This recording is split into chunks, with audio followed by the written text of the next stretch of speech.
Hey, how you doing? This is Tom, and this is Tom's Radio Room Show, and what the heck is going on? I watched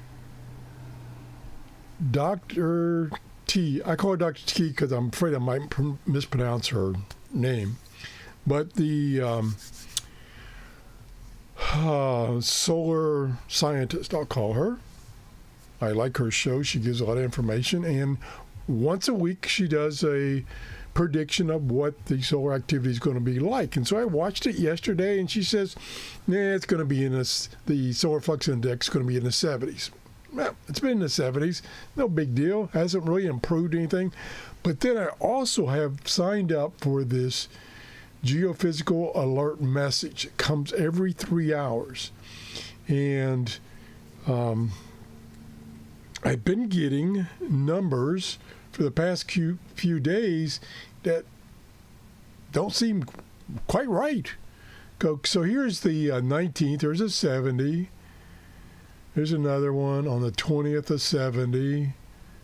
70. Okay, yeah, okay, no big deal. 70. 77.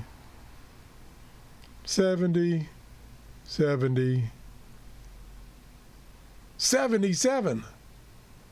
On the 20th, it jumped to 77 at night at 2100 UTC. It jumped to 77 from 70. I turned on the radio and I wasn't picking up any more stations. Maybe I've got something set up wrong. And then I come down here, and here's another 77. So it's hanging in there, 77, 77, 77,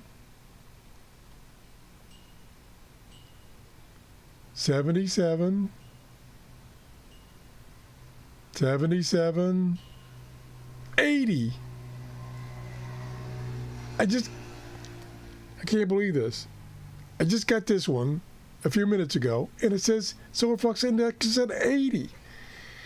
And the A index is 3, which you want that number to be low. That's not too bad. And the K index is 0. That's excellent.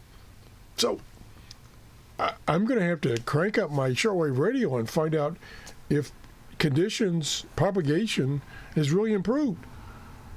Because the solar flux index is 80. It hasn't been 80 for 2 years. And of course, you want a big number. You want a number greater than 100. And we've had numbers in the 60 for a year and a half. Check it out. Let me know if your shortwave reception has improved over the past week. Let me know. Leave a comment. Send me an email to TRRS73@gmail.com. I'm excited, but I haven't really seen any progress. Maybe I got a problem with my radio or my antenna. I don't know. Let me know. Thanks for watching. Have a great day. Bye-bye.